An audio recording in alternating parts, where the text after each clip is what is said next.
guys, what's up? I'm back from vacation, and tonight, well, to start things off, we got the call of the storm, because we got the history of Power Rangers Ninja Storm.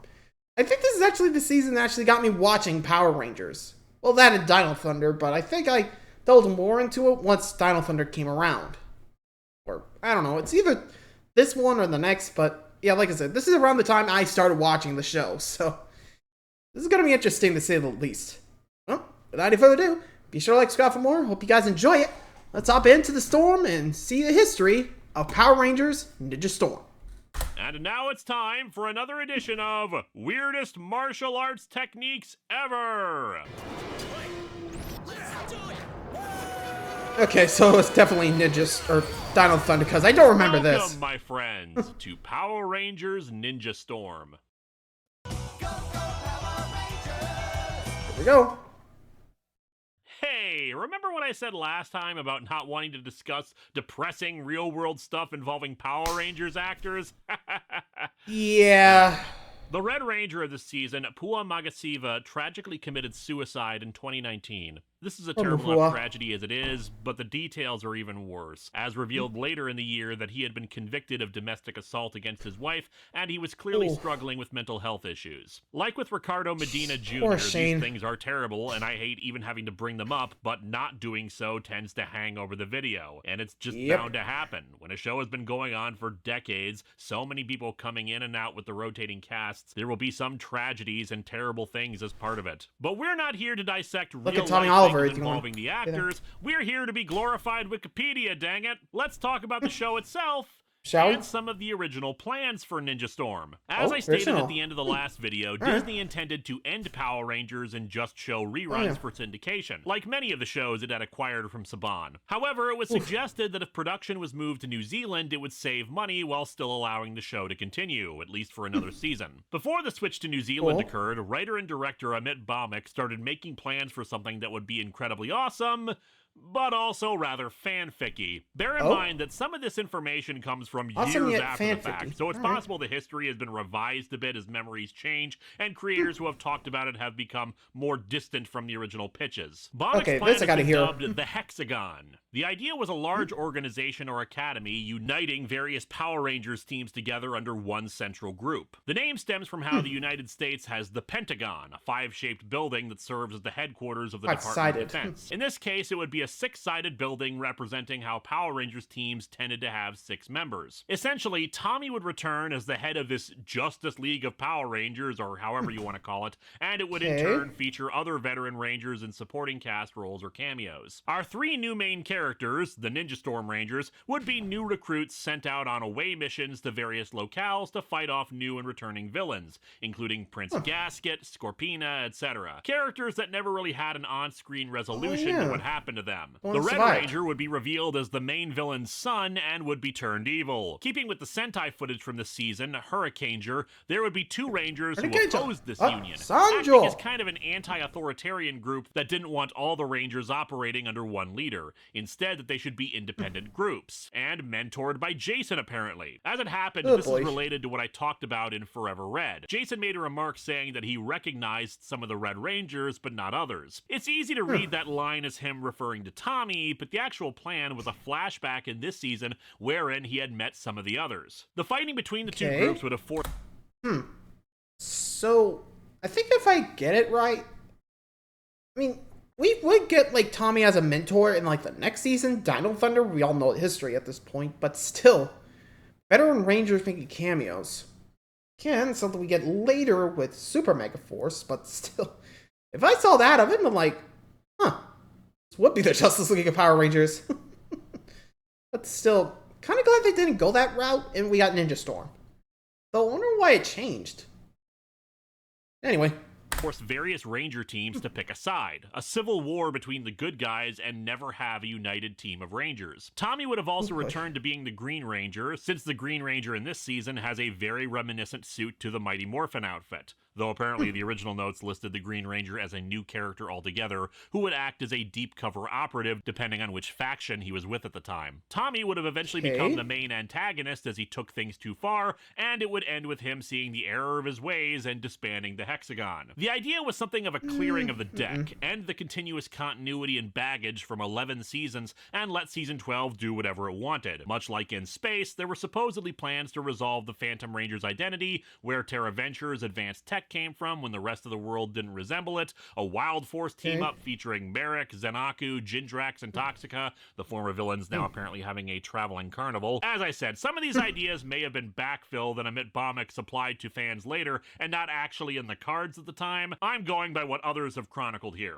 Given some of the plot elements that we see in Ninja Storm, this all might have worked, but I'm reluctant to say this was a good idea. From a budget perspective, it would mean way tons too crazy. of guest stars, a lot of original footage, because of course Hurricaneer did not have a bunch of other Ranger teams running around in it, and still trying to make all that work with the footage you do have. And frankly, while single anniversary episodes are one thing, bringing in a bunch of past continuity to an audience that may not know what the hell you're talking about is another. Remember that especially back in those days, conventional wisdom about children's shows was that kids will watch it for 5 years, if even that long, and then stop and move on to media more catering to their new age. And we didn't have streaming services or even DVD box sets of entire seasons or the internet. Get caught up if interested in all this history and continuity. Yes, this would have been cool, but it's probably for the best that it didn't happen. So what did happen? Well, as part of moving the show to New Zealand, Disney decided to make the show non-union. Forgive me when it comes to this sort of thing. The show seems to flip-flop a lot on its status of union or non-union production depending on the season, and I can't always find out which is which. The significance of this, other than Disney being Disney, is that a lot of the production team had to leave the show, including longtime producer Jonathan Zacher. Oh, but we haven't seen the last of him, for better or worse. And because the decision to renew the show happened at a very late point, a lot of the show's equipment, props, and costumes had been auctioned off.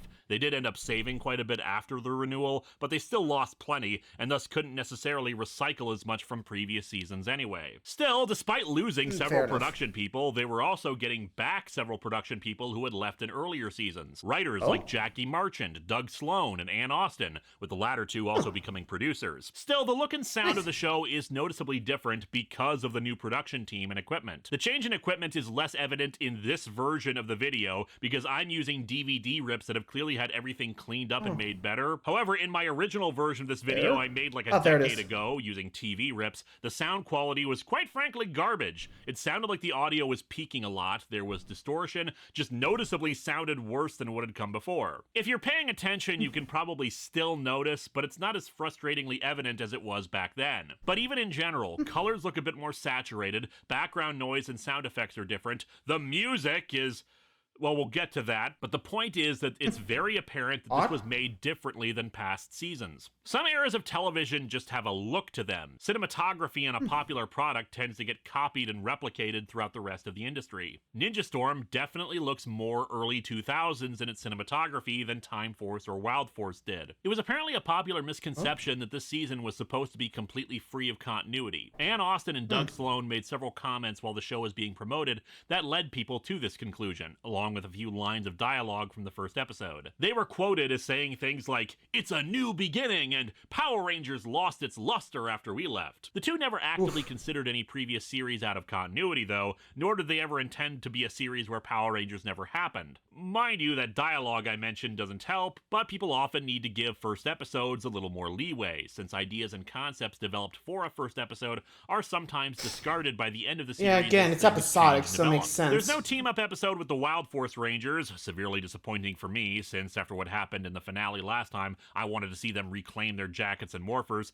due to costs and union reasons, which contributed to the feeling that it was a reboot. However, as we'll see next... I mean, fair point, since Hurricaners and God Rangers actually did team up in the movie. Yeah, the crossovers in the Sentai were movies. I don't think there were actually episodes, so yeah. I think it was just a way to make sure it was like non-canon, since they don't really reference them in the TV shows. It's just what I remember, okay? Also, Hurricaners. I'm trying to remember, like, wasn't that like the start of like the Heisei era? Hold on. Just Okay, so 2002. Okay, there's definitely a bit of a time jump when you compare it to, like, Time Force and that, but you'll still see it. Anyway, sorry, I got nothing else. Moving on. Next season, Ninja Storm is most definitely a part of the same universe. With the seasons now being filmed in New Zealand, the production team began hiring New Zealand actors. Sometimes it works, other times...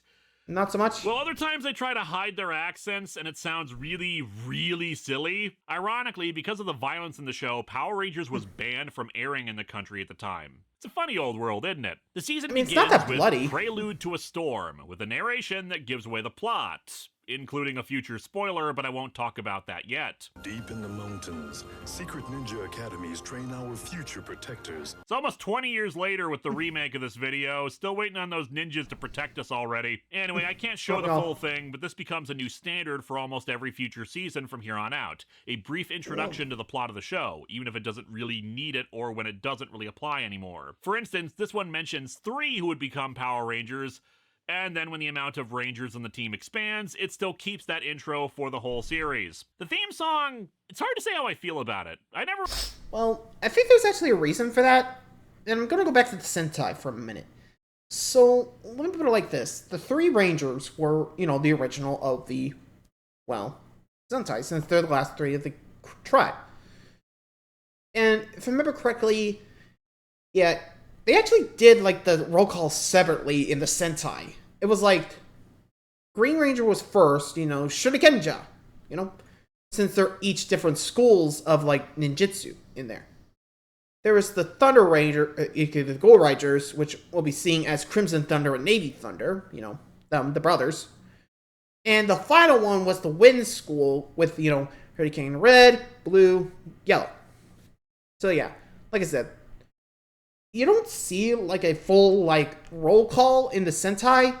They each do their own, like, little roll calls.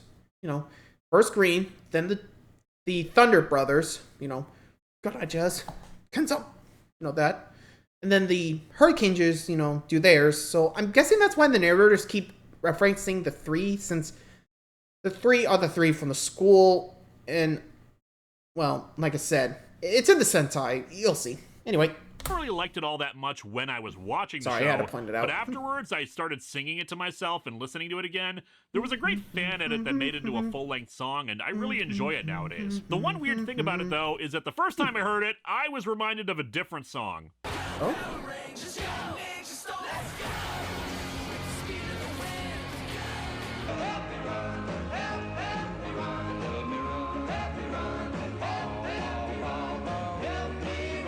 I mean, kind of? The series itself begins where we see our main characters doing extreme sports. Tori is surfing, Shane is skateboarding, and Dustin is dirt biking. I should note that this is also the first series to feature only 3 main Rangers to start with, so we're getting something different for this one. And apparently my childhood was very different from a lot of people's. I mentioned at the start of Mighty Morphin Season 2 that dirt bike racing was such an unusual thing to see for teenagers to do, but nope, apparently lots of people did that.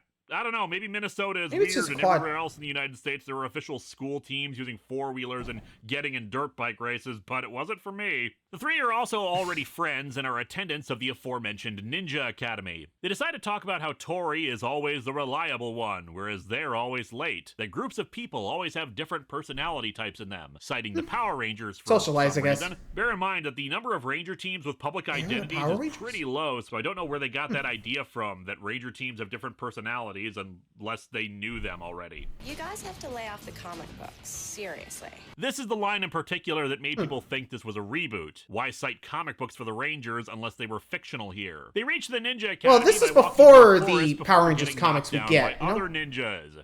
And throwing off their clothes. So they're just wearing those heavy black outfits under their casual wear? Ah, and ninjas can run on water. Because ninjas are magic. Sure, I had some light critique of this in Mighty Morphin Season 3, but let's be real, the ninja powers there derived from power coins. Of course, they had some special abilities that came with them. These are supposed to be normal people, But apparently they have the same abilities as Master Chun from Remo Williams. Must run very fast. Yeah, the three summarily get their asses kicked despite their Naruto ninja powers. By the way, anyone else seeing the color Yeah, code again, the whole Academy and misfit thinking act Slifer red, of it, you know? Obelisk blue, Ra yellow? The three are met by the shape-shifting sensei Kanoi Watanabe, who says the lesson is over. Wait, that was it? Maybe you ought to teach them something instead Hands-on of just throwing lessons, I guess? ninjas at them. Anyway, he says he's disappointed in them. I will expect a visit from you so that we may discuss your lack of commitment to your ninja training.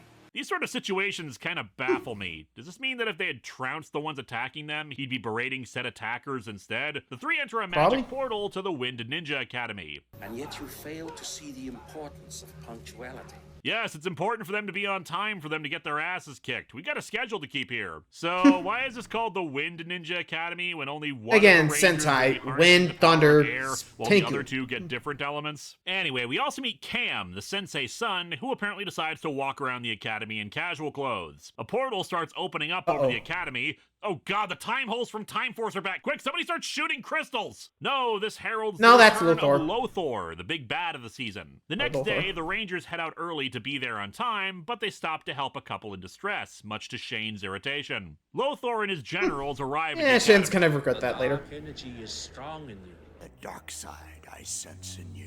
The generals attack the ninjas with the foot soldiers this season, the Kelzaks, and rain down laser destruction on the academy. While the three proceed on their way to the academy, Lothor and Kanoi begin their battle. One of the generals, Chubo, releases energy spheres that snatch the ninja students and bring them up to Lothor's spaceship in orbit. The three main characters What they arrive at the do, I don't academy know what as they're the doing. school itself starts dissolving into the sky, leaving them the only remaining students and the area devastated. Lothor, in orbit, berates his nieces, also two generals, because he's evil. Now that the last of the mighty ninja academies has been silenced, the planet is ours. Lothor learns that the three still in the area and dispatches the fourth general, Zergain, to deal with them. Amidst the rubble, they find Cam, hey, Cam. and make a hasty retreat to a hidden cellar as Lothor's ship resumes firing on the area. There they find Kanoi, but he's been transformed into a CGI guinea pig. Because, Yeah, a lot better than the Sentai. I have no idea. Again, When our Sentai energy footage. fields collided, I was transformed into what you see before you. Oh, I see. No, I don't. Never mind. He explains about Lothor. Again, this actually happens in Sentai, but I think they went practical, which they actually saw. Ugh. Just, it did not look good. Like, I only saw glimpses of it. I would be like, geez, someone left you in the dryer too long. I mean, at least the CG here ones looks a lot more like a gerbil, which I'm pretty sure what they're going for. I mean, it's not bad, so, you know, to each their own, as they say, to each their own. Anyway, That he was an evil ninja banished from Earth long ago into space. we'll see that story later. Like, maybe if he was sent to some other magical dimension or something, I'd get it, but like, how did they send him into space? Anyway, he wants to take over the We'll world see that and story he later. needs to be Props. stopped. Kanoi says to bring out the morphers, much to Cam's irritation. These are your Power Ranger Wind Morphers. Polish them every day if you want them to keep sparkling like that. Oh, and here's a line that also contributed to the "is this season a reboot" feeling. I knew it, dude. I was right. Power Rangers are real. Again, this season takes place in the main continuity. The same Yeah, it seems like it continuity flips. is Countdown to Destruction, as Lightspeed rescues team not having secret identities, as every other monster attack in over 10 years. Because we are constantly under attack, this book says that we need people like you. Are the people of the Power Rangers universe just so jaded by the monster attacks that this doesn't make national news anymore? Help! Lieutenant! It's a monster! Kanoi explains their Is powers, each fair? embodying an element, though, again, they're not Earth, even referred water, to as the Ninja wind. Storm Rangers here. They're the Wind Power Rangers. So why wasn't the show called Ninja Wind? Does it have any games or what? No, it doesn't have games, but it has Ladies Hey. and gentlemen, the defenders of the galaxy. I probably As the worry monster that too. comes out with the Kelzaks, the three emerge to fight, morphing for the first time with some... Awkwardness. Not great comic relief. Ninja Storm Ranger. What is it again? Ninja Storm Ranger form. It's Ranger form. But TV, be more funny. Well, I guess no Yeah, one's laughing at the comic book geek now, are they? Yeah, no Yeah, one he can was the laugh at first. comic book geek anyway. It's not like one could Ninja ever be Storm. funny. Ninja After Storm. morphing, the Ha! theme song kicks in to help sell how awesome this moment is. Sometimes later parts of a season make the same mistake of not using the theme song anymore when the team does something epic, like morphing or summoning Zords. The thing is that even if the theme song isn't that great, it really invokes how cool the thing is. Using the theme song, when it's appropriate, elevates a fight. The editing is kind of weird during the Disney seasons. Occasionally shots are sped up unnaturally, probably to fit within the time constraints of the episode, but it screws up the pacing of a fight scene. The Rangers just somehow know how to use some parts of their powers, like hang gliders that they can summon. Their weapons are a Again, hammer, Sentai. a hairdryer, and a Megaphone. megaphone. You know, those traditional ninja weapons. Ninjas are apparently anything anyone wants them to be, and yes, I know, fiction, suspension of disbelief, blah, blah, blah, blah, blah. Anyway, the visors for the season. Like the Lightspeed Rescue Team, they actually open up, which I like. Sure, I prefer when they take the helmets off, but this is still better than never doing it at all, which is something I don't think either Time Force or Wild Force ever did. Taking off the helmets helps build the idea that the characters are actually inside of the suits, and it's not just random stunt people. Though in the scene immediately afterwards, we see them helmetless, so why even bother then? I like the Ninja Storm I guess suits. depends. The ninja theme, Then we despite get the right bright back in. colors, is demonstrated in the overall aesthetic of the design and the addition to the gray areas, which is something the Rangers haven't done before. It gives them their own unique flavor. Anyway, the Rangers meet back up in the basement, where Kanoi congratulates them on a job well done. The future is in your hands, Power Rangers. Prelude to a That Storm was is fast. once again a very fast start to the season. What I think hurts it is that they try to push the inexperienced angle a bit too much. It's one thing to show that these may not be the first and best choices to be Rangers, but it's entirely different to show them screwing up with the morphers. The morphing sequence is supposed to be one of those glorious highlights of the first episode, or sometimes second, of the season to show us how cool the team is. Yeah, you can play with it a little after they've morphed, but we shouldn't be seeing them as so incompetent that they can't remember 4 words that go in rhyme. But then that's the thing with this season. As was pointed out to me after I made the original version of this video, Ninja Storm is more of a comedy than past seasons, and I don't think a lot of the comedy lands. It's not embarrassingly bad most of the time, but I don't think it's as funny as it thinks it is. The Kelzak designs are Yeah, honestly, I think if they went a little more serious, not too common, like, if they took out the whole, like, you know, screwing up with the morph sequence, I think it would have been fine. But yeah, the whole, you know, like, comedy thing, you know how Shane in one clip was doing this? Yeah. That's because that actually happens during Hurricanegers, you know? During the roll call, Red goes this, you know, Nibu Sentai Hurricaneja Atsanjo. Yeah. It's not in Nibu Sentai, which kind of ironic since they're supposed to be ninjas, but they're acting more like, I want to say kabuki? I don't know. Like I said, they use like umbrellas, they're flags, I think, sometimes. Yeah. Like I said, gets a little wacky for ninja-esque, you know? I'm not sure if kabuki's the right word for it, you know, when they do, like, Asanjo. That, I mean, I'm reminded of Goemon, you know? Is it weird? I think that's the right one. Anyway, back to it. cool. I like the helmets lacking any real facial features, just a design of a centipede or the like on it, with a close-up on their visors revealing little fastenings along the edge to hold it in place. But it kind of looks it makes like you wonder what's back there. The same goes for the pattern on their spandex. It looks like stitches or barbed wire. It's like a kid-friendly Cenobite foot soldier. I dig it. So here are some more expositional bits for you. I think they're actually the underground right. This base one? also serves as a holodeck. Cam is also the one who designs the Zords. Lothor's monsters are referred to as aliens, which are summoned by his niece's cell phone. Worst Tinder date ever. Which also is used to make the aliens grow. Oh, also, Mostly with the Dustin's scroll, I real name think. is Waldo. Just wanted to share Waldo? that. Really? Shane gets the Hawk Zord, Tori gets the Dolphin, and Dustin has the Lion Zord. While they're Yep, stored Hawk, in an underground Dolphin, hangar, Lion. they're released via holographic projections. The Lion is actually hidden as a roller coaster. You know, the And a Dolphin Ferris hiding wheel, as don't a forget that. boat and the Hawk as a plane So- makes sense, but the roller coaster? No one's gonna Don't notice forget the a Ferris roller wheel. coaster in the middle of nowhere. And if it's at a carnival, no one's gonna notice the roller coaster that suddenly vanishes. Or since this is Disney, is it just hidden behind a work wall at one of their parks? They form the Megazord. The design is okay, though the asymmetry of the shoulders is kind of head tilting and distracting. Weapons for the Megazord are deployed by power spheres, with various Or in different Sentai, options that can be Cockabee bars. utilized in toys via discs that they load into the cockpit. Lothar decides Lock to and up the draw. ante against our heroes.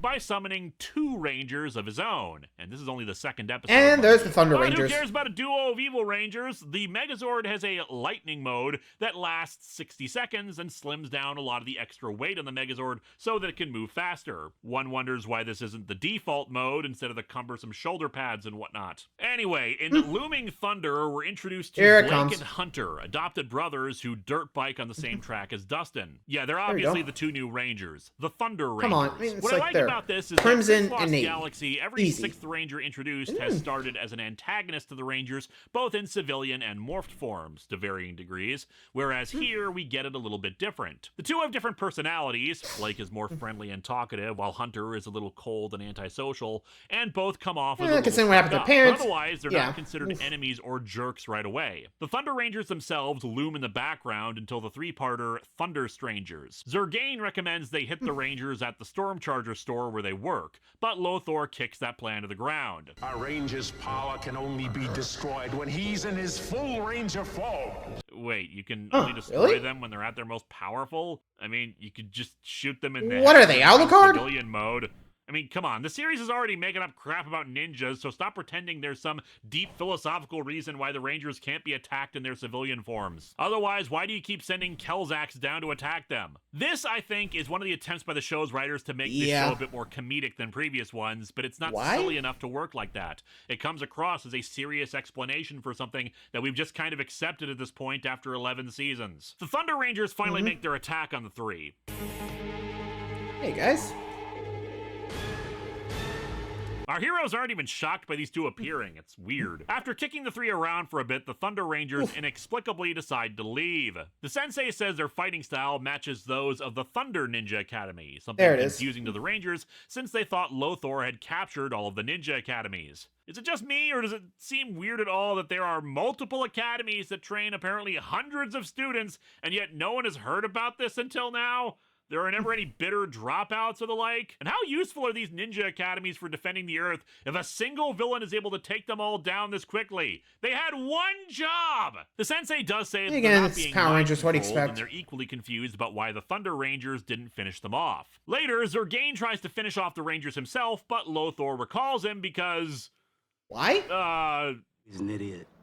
The Thunder Rangers sounds attack right. again, this time equipped with motorcycles, the same kind that Cam designed for the Ninja Storm Rangers, thanks to a disc stolen off of Dustin, as well as their own Zords. The Insectazord and Beetle Zords are pretty cool, with cloaking devices as well as tank-style weaponry. Of course, the 2 can form their own Thunder Megazord, and the 2 giant machines rumble. The battle's actually pretty damn good, but things turn bad for our heroes when Cam tries to send them a new weapon, and the Thunder Rangers intercept it and take it for their own Megazord. After disabling the Ninja Storm Megazord, they once again retreat, the Rangers left in their trashed cockpits. At this point, there's sadly something else I must comment on here, and that's the music. Ninja Storm, while containing more guitar and rock tracks for the show, sadly does not use them appropriately. The background music feels like it's placed at random at times and doesn't actually match the action. By Time Force and Wild Force, the synth stuff was actually getting pretty good, and particular tracks were very well produced. Here, though, it's just constant, fast-paced music, and it really hurts the tone. What's made worse is that apparently the producers just love stock music. Public domain music tracks that are very recognizable if you've seen cheap movies before. Some very noticeable and kind of cliched tracks. You're not gonna step on my party! I'm gonna wipe you out, Toe Jam! Can you do this? Ninja power! Man, why do they use that a lot? However, for the first confrontation with the Thunder Rangers, the music guys added a nice little 80s synth strike to the music that helped punctuate the danger these guys represented. Part 2 begins with the Rangers Oh yeah, and actually, should probably mention this earlier. Sorry. But you know the Rangers, or like the designs of the Thunder Megazords? You know, the Beetle and the Stag? Yeah, that's actually referenced back to the Sentai, where they're actually known as Kabutoranger and Kuragaranger? I think that's the second one. Kawagata?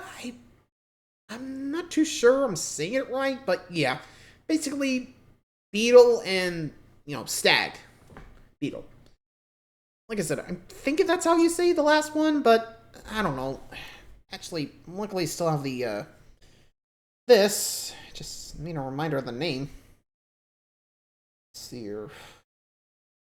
Oh, Kawagariger. Okay, Kawagariger. Okay, there we go. Sorry, that took me a second, but there we go. Kawagariger. Yeah. So, basically, the Hurricane Rangers are named after red, blue, green, or red, blue, yellow, sorry. And the Thunder Rangers are named after, the Beatles. Kabuto and Kawaga, stat. It's actually interesting when you look it up. Anyway. Discovering that their morphers are trashed as well. Oh, and Cam finds a way to be a dick about it. Well, you've managed to reduce years of technological advance into a pile of scrap metal in a single afternoon. Thanks, Cam. I'm sure it's their fault a bunch of evil Rangers came to kick their asses. Oh, wait. Fortunately, Cam has equipped the Zords with systems that will automatically repair themselves, but it was still a pretty damaging blow, both for their tech and their morale. The Sensei believes that there's dissension among their little evil alliance, and they can take advantage of it later. The Rangers are feeling down about the loss, though really it's only Tori who's given anything to work with it. I hate to keep comparing it to this, but the Green Ranger saga handled this expertly, with the music underscoring the tension and helping to build up the mystery and threat presented by an evil ranger. Instead, we've got a loud, rockin' soundtrack while Dustin and Shane are talking. Dude, you've changed your oil like 4 times already. And say, what's the best way to downplay the threat of your main villain? How about you have a scene where his niece is painting his nails? Blake shows up and rescues Tori from an attacking monster. Does Tori not wonder why he was riding his motorcycle near the lake while he was in full riding gear? Taking a full hit from it. Tori brings Blake back to right outside Ninja Ops to try to help him. While he's supposedly unconscious, he sees Tori going into the hidden entrance. After defeating the monster, the three return to Ninja Ops to discover the Thunder Rangers already there. They demorph and reveal themselves, though the three show no reaction to this news whatsoever. They wish the Rangers luck and kidnap the Sensei, ending part 2. Part 3 begins with a celebration on board Lothor's ship, with everybody dancing. What, you're not even going to take over a juice bar to celebrate your conquest of Earth? Alright, all you've done is kidnap a guinea pig. Truly, Lothor is an evil mastermind. Yeah, I really don't like Lothor. He reminds me of the criticisms made against Lord Zed as Mighty Morphin went on, being hammier, cracking jokes, acting like an idiot, and while I mostly disagreed with that assessment of him, Lothor embodies it. I know, the season is more comedic, but the plot is still set up like a traditional Power Rangers one, so I'm continually left wondering why the Rangers are having such a problem dealing with this doofus. Zurgane would have I mean, true. If I actually remember, from the show, his first words, as soon as he saw the Rangers, he was like, Power Rangers? Nobody told me there would be Power Rangers! Dude, really? Aw, man. Ay. Like I said, just listen back to that thought just a little later. You'll see what I mean in a minute. It seems it's really dumb. Those are kind of the low tier. What is a D tier in, Power Rangers villains? Hierarchy. Come on. Anyway.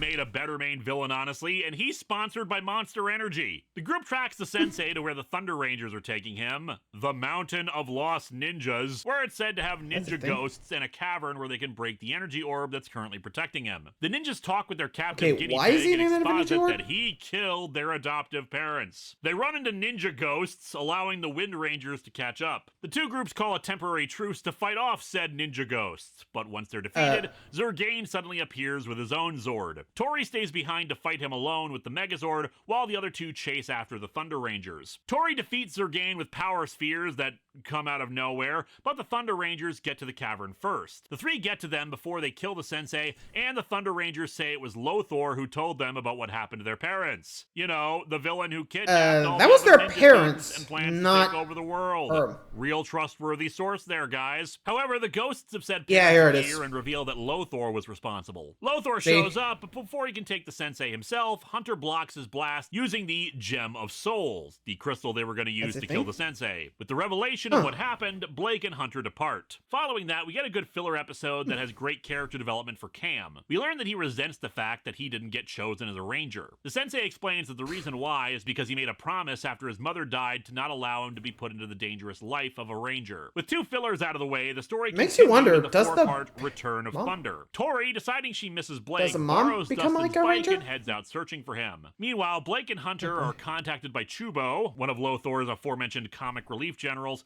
who tells them that he wants to defect. Blake lets the Rangers know about the apparent defection, and they decide to check it out by trying to where sneak this on is the going. Lothor ship. If they can get in and out without difficulty, they'll call in the other Rangers for backup. It is, of course, a trap, and the two are recaptured by the villains. This was a stupid plan already. Why not have him smuggle a bomb on board to prove his defection instead of yourselves, where you'll be trapped? But on top of them believing Lothor about what happened to their parents, it kind of makes me wonder how they were so effective against our heroes before. Anyway, the villains brainwash the two so they'll work for Lothor again. After a monster fight, Chubo teleports all five to another dimension with a single small island in it. Part 2 begins with a weather disturbance hitting the city, lowering the temperature drastically, a result of the dimensional shift. While on the other world, the two teams have a pretty decent unmorphed fight before morphing to continue things. The more they fight, the more that the two start to regain their own memories. They blast the two again, but Hunter takes the brunt of it, turning on his brother and the other Rangers again. Blake rejoins the Wind Rangers while Hunter gets hit with some sort of toxic stream that drives him even crazier, ending part 2. Blake tells the three how they became Rangers, raised by the Thunder Academy after their parents died. When Lothor attacked, their sensei gave them their morphers, and in turn the two were captured. Does make me wonder if the other ninja academies had morpher technology behind also, them. where are the others? Lothor then told them just the the lie wind about and their the parents' thunder? death, and we saw how that played out. Hunter and Blake engage one another, and with the power of sepia tones and flashbacks, they managed to restore him to normal.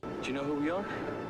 Yeah, my friends. Cam manages to finally get in touch with the Rangers and dispatches the Zords to pick them up. As punishment for his failure, Chubo is banished from Lothor's court. Meanwhile, Hunter and Blake are hired to be stock boys at Storm Chargers. I was going to say the name of the woman who owns Storm Chargers is Kelly, but then I realized that she has no bearing on anything really in this season other than non-Ranger related stuff. Part 4 feels arbitrarily tacked on and feels more like an epilogue episode than part of the previous 3. Chubo goes after the Thunder Rangers as revenge, and the 5 defeat him by combining their Megazords into the Ninja Thunder Megazord. Because, of course, the only thing cooler than one giant robot is two giant robots merged into one bigger giant robot. Amen. And with ninjas. To be perfectly honest, I actually liked Return of Thunder a lot more than Thunder Strangers. It was a much tighter story, and the action was well put together. Thunder Strangers tried to do a lot in too little amount of time. There isn't a very good reason why they even fight the Rangers at all if their goal was the sensei the entire time, and why they'd trust Lothor is never really explained. The resolution of the story happened far too quickly and lacked a lot of emotional resonance when we hadn't even seen a picture of their parents. Return of Thunder worked to give us backstory, good fights, and overall a more enjoyable series of episodes. On the other hand, there's another problem with this stuff in that it introduced the rival Rangers a bit quickly. It's of course tradition in the series to have a 6th Ranger, or at least a separate one from the main team,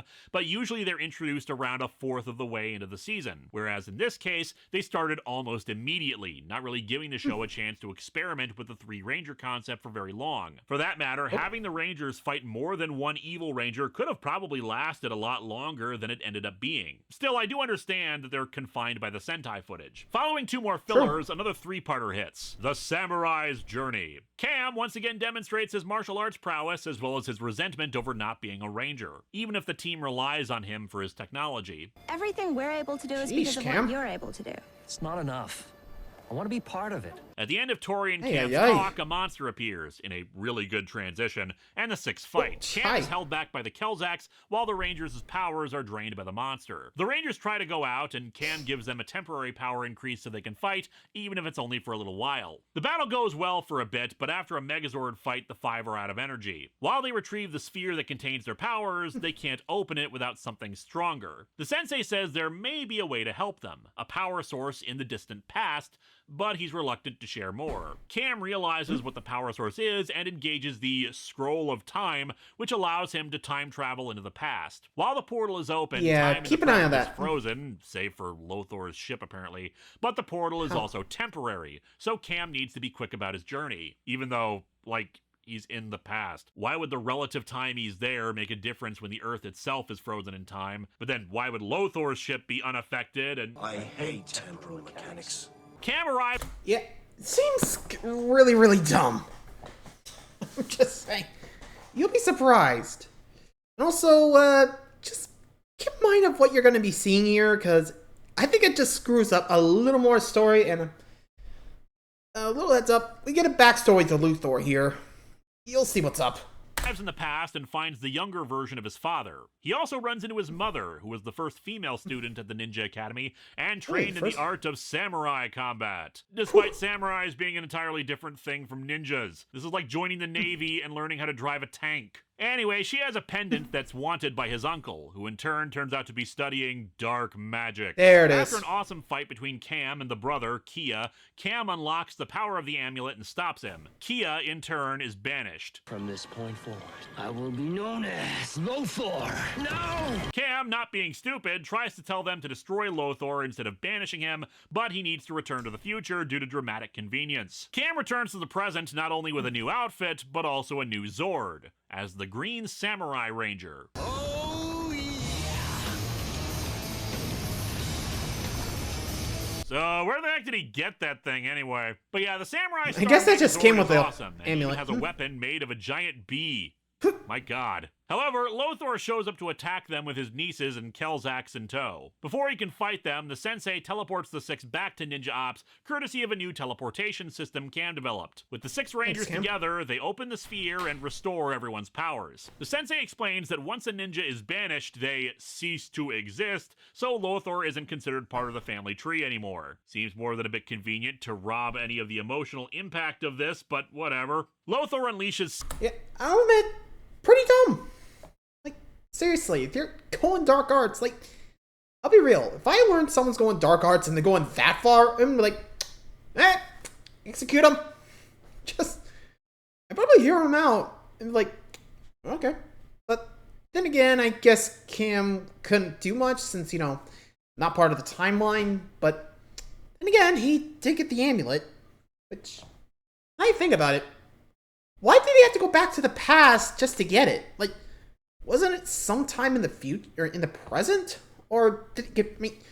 I mean, Jesus Christ. This is confusing. I really hate temporal mechanics, like you said. Like, I'll be real. I'm surprised it wasn't bearable with Cam's mom. Like, I mean, kind of saved us a pair. Like, you know, him having to deal with those mom's grave to grave hopper, which, fair enough, but still, kind of dumb, you know? Anyway. 6 monsters, forcing the Rangers to split up to deal with each one. To pad the story out in the most ridiculous manner possible, Cam is bitten by the insect monster and starts turning into a bug. I can't believe that in my first Ranger battle, I practically get turned into a bug. Neither can I. It's a seriously rushed thing to do, considering it happened with only about 10 minutes left in the episode. And remember, this is part 3 of this 3-parter. Still, in the follow-up battle, we see that he has a super samurai mode where he ditches the shield and his helmet spins around. Or in Hurricane, just fire mode mode in it. The story, the villains have been engaged in comic relief antics. Sometimes it works, but most of the time it really feels out of place with the drama with Cam. Still, the episode ends well. You gotta be part of the team. You gotta have the gear. Congratulations. No father could be prouder of his son.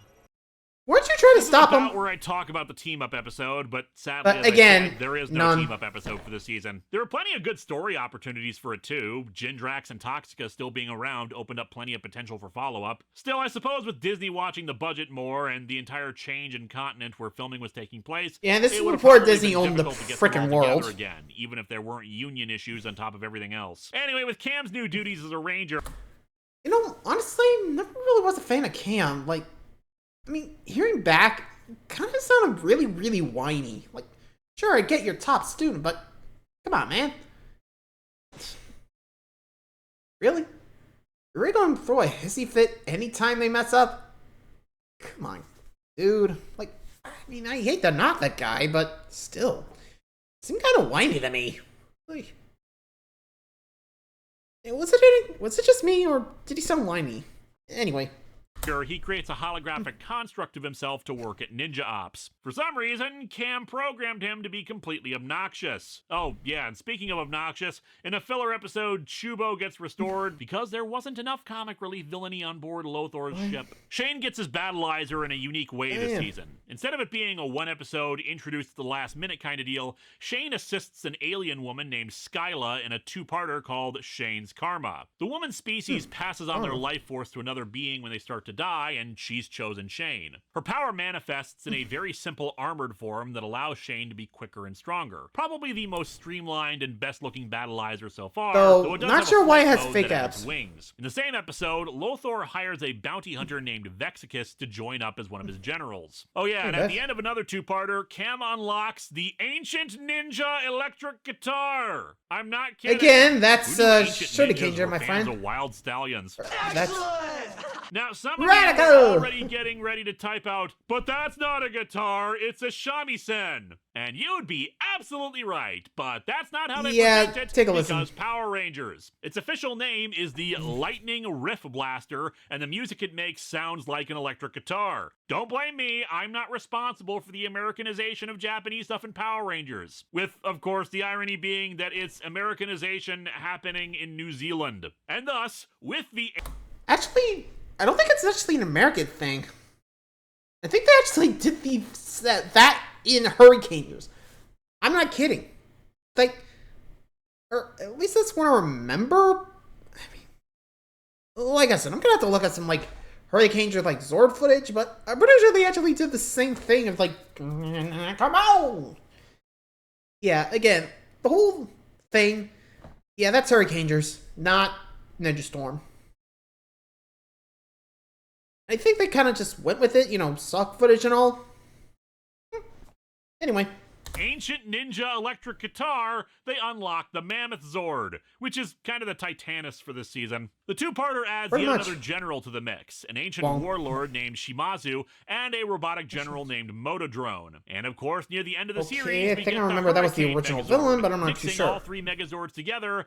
And I do have to say that it's cool to finally see all 6 Rangers in the same cockpit. Since all season, they've been separated. And of course, just to add to the coolness, the Hurricane Megazord's final attack is a big tornado. The season starts drawing to a close with the two-parter General Deception. After a prolonged battle with the Rangers, Zergain is killed by Vexicus as part of a plan to usurp Lothor's armies. A surprising development occurs in A Gem of a Day, the episode right afterwards. The Sensei decides it's time to finally rescue the captured ninjas and bolster their forces to fight proactively against Lothor. It's so rare to see the heroes being proactive in Power Rangers that it's shocking when it happens. Anyway, Hunter kept part of the crystal that was going to be used against the Sensei, hoping to contact his parents' ghosts, but gives the fragments to Cam so he can use them to get to Lothor's ship. Cam takes a new Zord up to Lothor's ship, the Dragon Force vehicle. And good thing he named it Dragon Force and not Dragon Sound. We know their position in this war.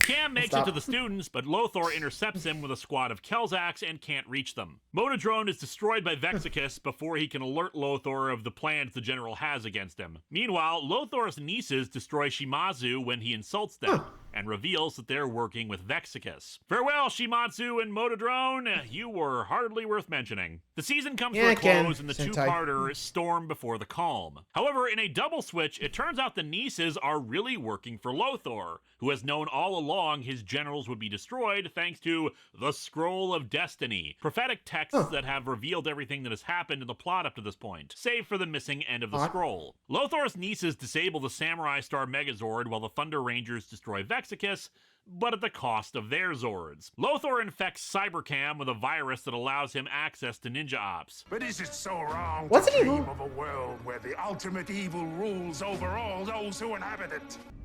What? Yes.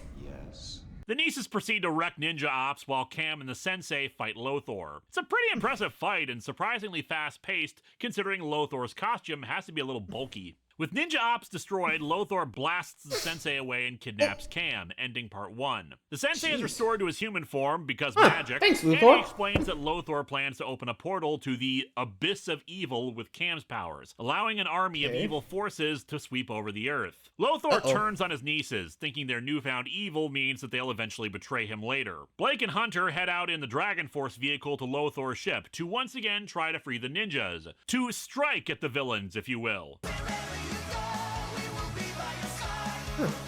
It's now a literal dragon. Back at the remains of Ninja Ops, the three lament their situation, thinking that if they had been on time that day this all started, they would never have been Rangers. You were always meant to be Rangers.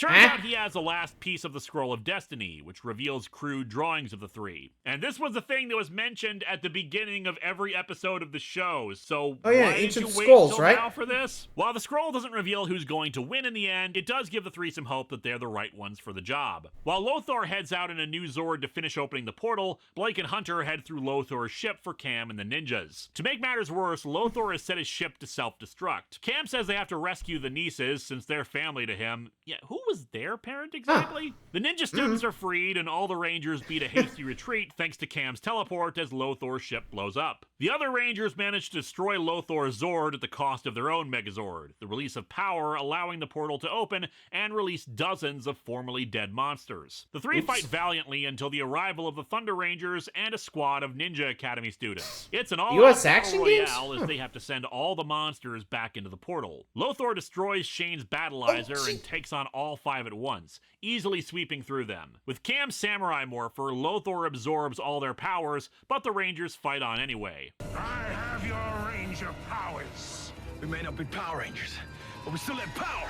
Using their ninja magic to summon elemental forces, Lothar is blasted into the abyss. It closes and the day is saved.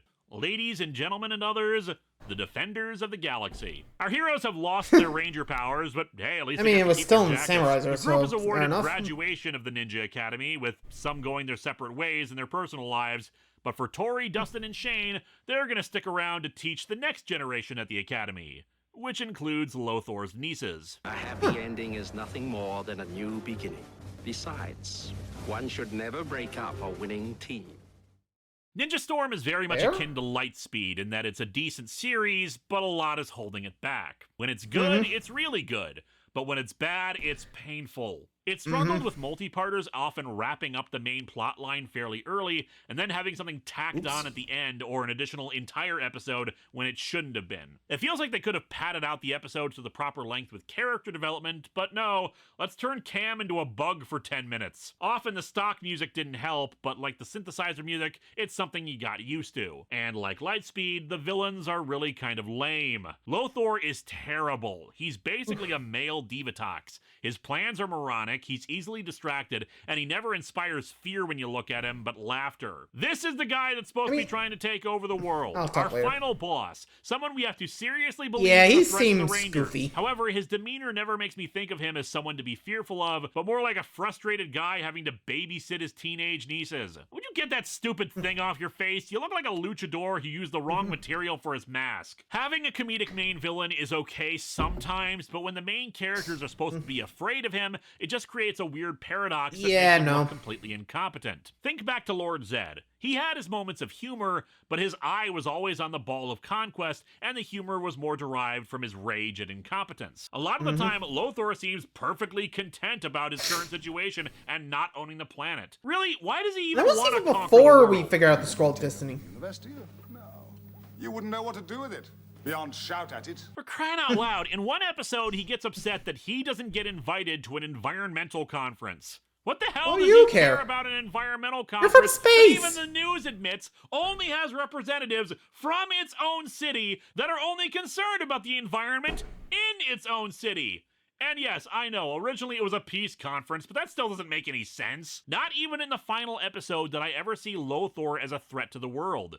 He was actually doing major ass-kicking, but it's more like when Princess Shayla was doing martial arts. The result is more bafflement than excitement. You can claim his plan all along was based on the scroll, but if that was the case, why did he even care whenever he failed? Zurgane would have made a much better main villain. He was serious-minded, always devoted to the job, and his plans were the ones that tended to come closer to success than any of the others. I felt bad for the guy, since he was the only one who was actually trying to do the job correctly, yet he's held back by the incompetence of his peers. Another thing that bugs me about the villains this season is simply the visual aesthetic. If you consider previous bad guys, they tended to have consistent color schemes and looks with detailing only when necessary. For example, Lord Zed is basically two colors, red and silver. Trakina, Rancic, and Astronema have a black and silver color scheme, Astronema's hair notwithstanding. But Lothar, his generals, the interior of his ship, and even the monsters have far too many colors and little details everywhere. It's like having a sleek black car, but then shoving about 100 different stickers on it with no rhyme or reason with the placement. It's ugly and not interesting to look at. The visuals are just too busy. This season, though, does have its strong points. Thematically, there's an undercurrent of family for most of the characters. Cam is consistently worried about his father and the state he's in as a guinea pig, who in turn is a devoted father who wants to protect his son from the potential problems of being a ranger. Blake and Hunter are brothers who are motivated by the loss of their own parents, and ultimately Hunter is rescued from evil through their connection. Even Lothor, despite his actions in the last episode, seemed to have a soft spot for his nieces, letting them get away with far more than I would if I was in his position. Speaking of family, let's talk about Shane. He has trouble working on a team, both early on as well as with Hunter when he joins up. He's probably the most serious member of the team, but we learn in a filler episode why that is. While one might assume he's only interested in his skateboarding,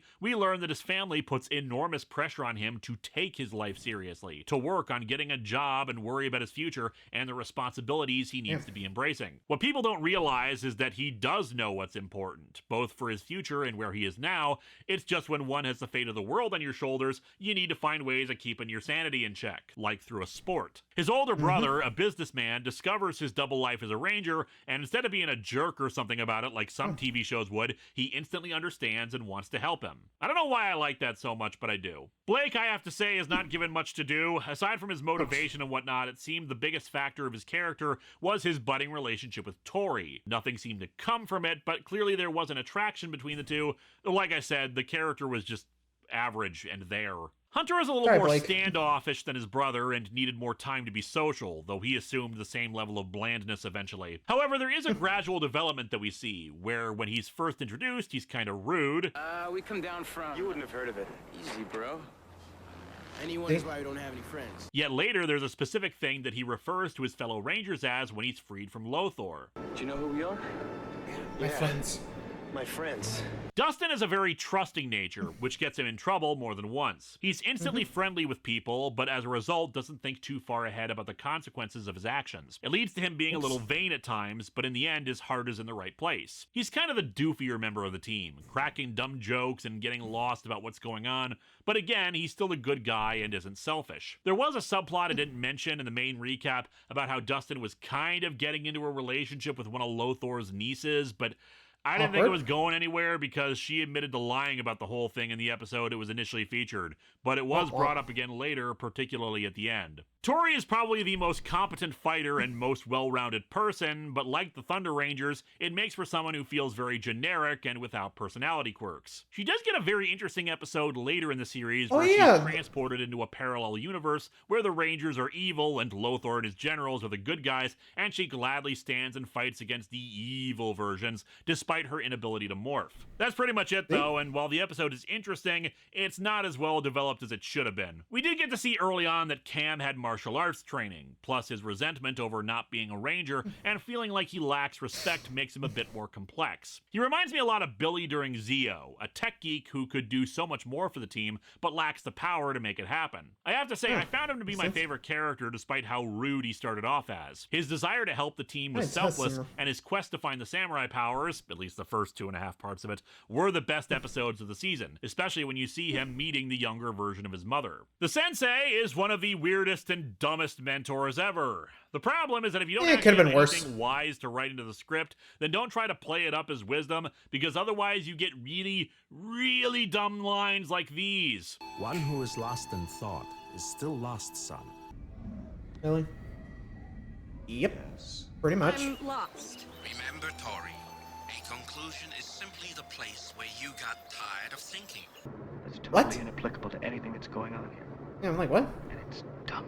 But using your ranger powers in everyday situations can have serious consequences. The best part about that example is he's referring to when Dustin stops professionally hired goons from trashing a store, i.e. committing a crime. Are vandals an everyday situation in the sensei's mind? I must use my telepathic ninja powers to break his hold on them. This season tries to play things a bit more tongue-in-cheek than previous seasons, and I'm sorry, to some people that's great, but as I've said before, this is a biased perspective, and I'm giving my own opinion here. I don't like it. Don't get me wrong, part of the appeal of Power Rangers is the cheesiness of it, and I do like self-referential lines on occasion.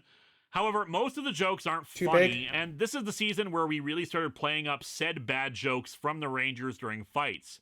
They just distract from the action. Lothor's antics can get pretty intolerable, especially when he's supposed to be this big bad alien conqueror. What happened to him in the depths of space that made him this way? When Cam visited the past, Keo was serious and pretty damn cool. However, somehow while he was exiled, he turned into a goofball. There's just a lot of tonal whiplash that keeps me from enjoying it. Overall, Ninja Storm is flawed. Like I said, there are a lot of things to like about it, and several episodes I do recommend. It's certainly not the worst season, far from it, and I know it has a lot of fans, but I don't think it was a good first outing for Disney's management of the show. However, there is a light in the distance for Disney's next season, Power Rangers Dino Thunder. Yep, that's the next one coming up, Dino Thunder. Don't know when, but I'll be here when it comes out. And I gotta agree, Ninja Storm, yeesh. Looking back at it, there's way too many confusing elements. I guess it was supposed to be cheeky, but yeah, didn't work out. Oof. Well, anyway, hope you guys enjoyed that one. Until next time, like, subscribe for more. See ya.